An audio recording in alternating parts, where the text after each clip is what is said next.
Friends, welcome to my channel. എനിക്ക് പറയാനുണ്ട്, ഇന്ന് നമ്മൾ ഹിസ്റ്ററിയിലെ കുറച്ച് ക്വസ്റ്റ്യൻസ് ആണ് ചർച്ച ചെയ്യാൻ പോകുന്നത്. 1838 സ്ഥാപിതമായ ആധുനിക ഇന്ത്യയിലെ ആദ്യത്തെ രാഷ്ട്രീയ സംഘടന. 1838 സ്ഥാപിതമായ ആധുനിക ഇന്ത്യയിലെ ആദ്യത്തെ രാഷ്ട്രീയ സംഘടനയാണ് ലാൻഡ് ഹോൾഡേഴ്സ് അസോസിയേഷൻ. അപ്പം ലാൻഡ് ഹോൾഡേഴ്സ് അസോസിയേഷൻ എന്നാണ് സ്ഥാപിതമായത്? 1838 അതുപോലെ ആധുനിക ഇന്ത്യയിലെ ആദ്യത്തെ രാഷ്ട്രീയ സംഘടനയാണ് ലാൻഡ് ഹോൾഡേഴ്സ് അസോസിയേഷൻ. ആധുനിക ഇന്ത്യയിലെ ആദ്യത്തെ രാഷ്ട്രീയ സംഘടന ഏതാണ്? ലാൻഡ് ഹോൾഡേഴ്സ് അസോസിയേഷൻ ആണ്. ഇന്ത്യൻ ബിസ്മാർക്ക് എന്നറിയപ്പെടുന്നത് ആരാണ്? സർദാർ പട്ടേലാണ്. ആരാണ് 1784 ഏഷ്യാറ്റിക് സൊസൈറ്റി ഓഫ് ബംഗാൾ സ്ഥാപിച്ചത്? ഏഷ്യാറ്റിക് സൊസൈറ്റി ഓഫ് ബംഗാൾ ആരാണ് സ്ഥാപിച്ചത്? വില്യം ജോൺസ് ആണ്. 1784 William Jones Asiatic society of Bengal സ്ഥാപിക്കുന്നത്. 1784. മുഹമ്മദൻ ലിറ്റററി സൊസൈറ്റിയുടെ സ്ഥാപകനാര്? മുഹമ്മദൻ ലിറ്റററി സൊസൈറ്റിയുടെ സ്ഥാപകനാണ് നവാബ് അബ്ദുൽ ലത്തീഫ്. നവാബ് അബ്ദുൽ ലത്തീഫാണ് മുഹമ്മദൻ ലിറ്റററി സൊസൈറ്റിയുടെ സ്ഥാപകൻ. ഇനി മുഹമ്മദൻ ആംഗ്ലോ ഓറിയൻ്റൽ കോളേജ് സ്ഥാപിച്ചത് ആരാണ്? സെയ്ദ് അഹമ്മദ് ഖാൻ ആണ്. മുഹമ്മദൻ ആംഗ്ലോ ഓറിയൻ്റൽ കോളേജ് സ്ഥാപിച്ചത് സെയ്ദ് അഹമ്മദ് ഖാൻ ആണ്. മുഹമ്മദൻ ലിറ്റററി സൊസൈറ്റിയുടെ സ്ഥാപകൻ ആരാണ്? നവാബ് അബ്ദുൽ ലത്തീഫാണ്. Literary Abdul Latif. Mohammedan Anglo Oriental College ആരാണ്? Syed Ahmed Khan. 1866 East India Association സ്ഥാപിച്ചത് ആരാണ്? ദാദാഭായ് നവറോജിയാണ്. 1866 ഈസ്റ്റ് ഇന്ത്യ അസോസിയേഷൻ സ്ഥാപിച്ചത് ദാദാഭായ് നവറോജിയാണ്. 1888 ഇന്ത്യൻ പാട്രിയോട്ടിക് അസോസിയേഷൻ സ്ഥാപിച്ചത് സെയ്ദ് അഹമ്മദ് ഖാൻ ആണ്. സെയ്ദ് അഹമ്മദ് ഖാൻ ആണ് 1888 ഇന്ത്യൻ പാട്രിയോട്ടിക് അസോസിയേഷൻ സ്ഥാപിക്കുന്നതും അതുപോലെ തന്നെ മുഹമ്മദൻ ആംഗ്ലോ ഓറിയൻ്റൽ കോളേജ് സ്ഥാപിക്കുന്നതും ആരാണ്? സെയ്ദ് അഹമ്മദ് ഖാൻ ആണ്. പാട്രിയോട്ടിക് അസോസിയേഷനും മുഹമ്മദൻ ആംഗ്ലോ ഓറിയൻ്റൽ കോളേജ് സ്ഥാപിക്കുന്നത് സെയ്ദ് അഹമ്മദ് ഖാൻ ആണ്. 1906 മുസ്ലിം ലീഗ് സ്ഥാപിച്ചത് ആരാണ്? ആഗാ ഖാൻ ആണ്. 1906 മുസ്ലിം ലീഗ് സ്ഥാപിച്ചത് ആഗാ ഖാൻ ആണ്. 1911 സോഷ്യൽ സർവീസ് ലീഗ് സ്ഥാപിച്ചത് ആരാണ്? NM ജോഷിയാണ്. NM ജോഷിയാണ് സോഷ്യൽ സർവീസ് ലീഗ് 1911 സ്ഥാപിക്കുന്നത്. സോഷ്യൽ സർവീസ് ലീഗ് സ്ഥാപിക്കുന്നത് ആരാണ്? NM ജോഷിയാണ്. 1918 ഇന്ത്യൻ ലിബറൽ ഫെഡറേഷൻ സ്ഥാപിച്ചത് ആരാണ്? ഇന്ത്യൻ ലിബറൽ ഫെഡറേഷൻ സ്ഥാപിക്കുന്നത് സുരേന്ദ്രനാഥ് ബാനർജിയാണ്. 1918 സ്ഥാപിക്കുന്നത് ഇന്ത്യൻ ലിബറൽ ഫെഡറേഷൻ. ആരാണ് സ്ഥാപിക്കുന്നത്? ഇന്ത്യൻ ലിബറൽ ഫെഡറേഷൻ സ്ഥാപിക്കുന്നത് സുരേന്ദ്രനാഥ് ബാനർജിയാണ്.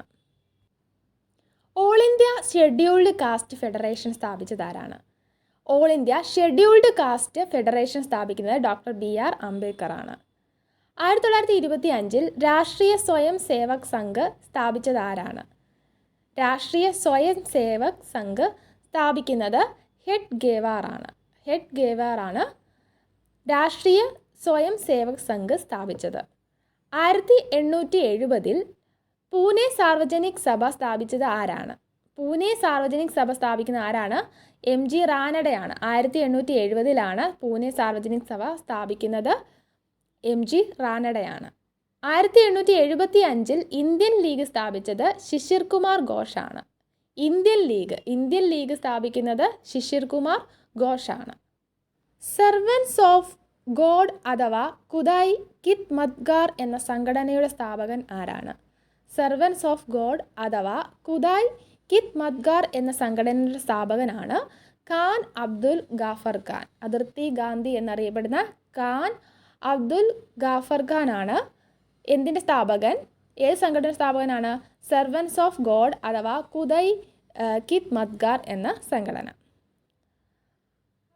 ആനന്ദ മോഹൻ ബോസും സുരേന്ദ്രനാഥ് ബാനർജിയും ചേർന്ന് 1876 ആരംഭിച്ച പ്രസ്ഥാനം ഏതാണ്? ഇന്ത്യൻ അസോസിയേഷൻ ആണ്. ഇന്ത്യൻ അസോസിയേഷൻ സ്ഥാപിക്കുന്നത് ആരൊക്കെ ചേർന്നാണ്? ആനന്ദ മോഹൻ ബോസും സുരേന്ദ്രനാഥ ബാനർജിയും ചേർന്നാണ്. മോഹൻ ബോസും അതുപോലെ സുരേന്ദ്രനാഥ ബാനർജിയും ചേർന്നാണ് ഇന്ത്യൻ അസോസിയേഷൻ സ്ഥാപിക്കുന്നത്. ഇത് സ്ഥാപിക്കുന്നത് എന്നാണ്? 1876 ആനന്ദ മോഹൻ ബോസും സുരേന്ദ്രനാഥ ബാനർജിയും ചേർന്നാണ് 1876 ഇന്ത്യൻ അസോസിയേഷൻ സ്ഥാപിക്കുന്നത്. 1884 G Agarkar, Mahadev Govind Ranade, MG Ranade, VG Chiplunkar എന്നിവർ ചേർന്ന് ആരംഭിച്ച സംഘടന ഏതാണ്? ഡെക്കാൻ എഡ്യൂക്കേഷൻ സൊസൈറ്റിയാണ്. ഡെക്കാൻ എഡ്യൂക്കേഷൻ സൊസൈറ്റി വർഷവും ഇമ്പോർട്ടൻ്റ് ആണ്. 1884 ആരൊക്കെ ചേർന്നാണ്? ജി അഗാർക്കർ, മഹാദേവ് ഗോവിന്ദ റാനഡെ, VG ചിപ്ലങ്കാർ 3 പേര് ചേർന്നാണ് ഡെക്കാൻ എഡ്യൂക്കേഷൻ സൊസൈറ്റി സ്ഥാപിക്കുന്നത്.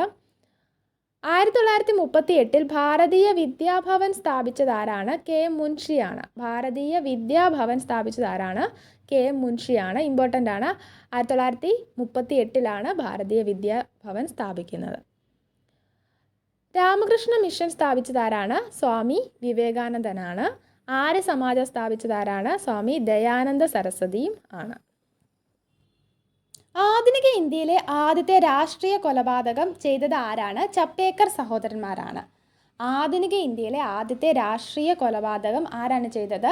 ചപ്പേക്കർ സഹോദരന്മാരാണ്. 1940 ആരംഭിച്ച വ്യക്തി സത്യാഗ്രഹത്തിലെ ആദ്യ സത്യാഗ്രഹി ആരാണ്? വിനോബ ഭാവെയാണ്. 1940 വർഷം എടുത്ത് ചോദിക്കും. 1940 ആരംഭിച്ച വ്യക്തി സത്യാഗ്രഹത്തിലെ ആദ്യ സത്യാഗ്രഹി ആരാണ്? വിനോബ ഭാവെയാണ്. മുസാഫർപൂരിലെ ജഡ്ജിയായിരുന്ന കിങ്സ്ഫോർഡിനെ വകവരുത്തുന്നതിന് ആസൂത്രണം ചെയ്ത ഉദ്യമത്തിൽ ഖുദിറാം ബോസിൻ്റെ സഹപോരാളിയായിരുന്നത് ആരാണ്? പ്രഫുല്ല ചാക്കിയാണ്. മുസാഫർപൂരിലെ ജഡ്ജിയായിരുന്ന കിങ്സ്ഫോർഡിനെ വകവരുത്തുന്നത് ആരൊക്കെ ചേർന്നാണ്? ഖുദിറാം ബോസും പ്രഫുല്ല ചാക്കിയും ചേർന്നാണ്. പബ്ലിക് സേഫ്റ്റി ബില്ലിനെതിരെ പ്രതിഷേധിക്കാൻ 1929 സെൻട്രൽ ലെജിസ്ലേറ്റീവ് അസംബ്ലിയിൽ ബോംബെറിഞ്ഞത് ആരാണ്? ഭഗത് സിംഗ് ആണ്. ഏത് കേസുമായി ബന്ധപ്പെട്ടാണ് രാംപ്രസാദ് ബിസ്മിൽ തൂക്കിലേറ്റപ്പെട്ടത്? കക്കോരി ഗൂഢാലോചന കേസുമായിട്ട് ബന്ധപ്പെട്ടാണ്. ഏത് കേസുമായിട്ട് ബന്ധപ്പെട്ടാണ് രാംപ്രസാദ് ബിസ്മിൽ തൂക്കിലേറ്റപ്പെട്ടത് എന്നാണ് ചോദ്യം. ഏതാണ്? കക്കോരി ഗൂഢാലോചന കേസാണ്. ലാലാ ലജ്പത് റായിയുടെ പ്രതികാരത്തിനായി സാൻഡേഴ്സിനെ വധിച്ചത് ആര്? ലാലാ ലജ്പത് റായിയെ വധിച്ചില്ലേ? അതിൻ്റെ പ്രതികാരത്തിനായി സാൻഡേഴ്സിനെ വധിച്ചത് ആരാണ്? ഭഗത് സിംഗ് ആണ്. ലാലാ ലജ്പത് റായ് ലാത്തി ചാർജിൽ കൊല്ലപ്പെടുകയാണ്. അപ്പോൾ അതിൻ്റെ പ്രതികാരത്തിന് സാൻഡേഴ്സിനെ വധിച്ചത് ആരാണ്? ഭഗത് സിംഗ് ആണ്. ഇന്ത്യൻ വിപ്ലവത്തിൻ്റെ മാതാവ് എന്ന് വിശേഷിപ്പിക്കപ്പെടുന്നത് ആരാണ്? മാഡം ഭിക്കാജി കാമയാണ്. മാഡം ഭിക്കാജി കാമയാണ് ഇന്ത്യൻ വിപ്ലവത്തിൻ്റെ മാതാവ് എന്ന് വിശേഷിപ്പിക്കുന്നത്. ട്രേഡ് യൂണിയൻ കമ്മ്യൂണിസ്റ്റ് പ്രസ്ഥാനവുമായി ബന്ധപ്പെട്ട നേതാക്കൾ അറസ്റ്റിലായത് ഏത് കേസുമായി ബന്ധപ്പെട്ടാണ്? ട്രേഡ് യൂണിയൻ കമ്മ്യൂണിസ്റ്റ് പ്രസ്ഥാനവുമായി ബന്ധപ്പെട്ട നേതാക്കൾ അറസ്റ്റിലായത് ഏത് കേസുമായിട്ട് ബന്ധപ്പെട്ടാണ്? മീററ്റ് ഗൂഢാലോചന കേസുമായിട്ട് ബന്ധപ്പെട്ടാണ്. ജാലിയൻ വാലാബാഗ് കൂട്ടക്കൊലയ്ക്ക് പ്രതികാരം ചെയ്ത വിപ്ലവകാരി ആരാണ്? ഉദ്ധം സിംഗ് ആണ്. ജാലിയൻ വാലാബാഗ് കൂട്ടക്കൊലയ്ക്ക് പ്രതികാരം ചെയ്ത വിപ്ലവകാരിയാണ് ഉദ്ധം സിംഗ്. ഏത് കേസുമായി ബന്ധപ്പെട്ടാണ് അരവിന്ദ ഘോഷ് വിചാരണ നേരിട്ടത്? ഏത് കേസുമായിട്ട് ബന്ധപ്പെട്ടാണ് അരവിന്ദ ഘോഷ് വിചാരണ നേരിട്ടത്? ഏത് കേസുമായിട്ട് ബന്ധപ്പെട്ടാണ്? അലിപ്പൂർ ഗൂഢാലോചന കേസ്. അലിപ്പൂർ ഗൂഢാലോചന കേസുമായിട്ട് ബന്ധപ്പെട്ടാണ് അരവിന്ദ ഘോഷ് വിചാരണ നേരിട്ടത്. ഹിസ്റ്ററിയുടെ 30 ക്വസ്റ്റ്യൻസ് ആണ് ഉൾപ്പെടുത്തിയിരിക്കുന്നത്. PSC ബുള്ളറ്റിനിൽ നിന്നുള്ള 30 ക്വസ്റ്റ്യൻസ് ആണ്. വീഡിയോ ഉപകാരപ്പെട്ടെങ്കിൽ ലൈക്ക് ചെയ്യുക, ഷെയർ ചെയ്യുക. Thanks for watching.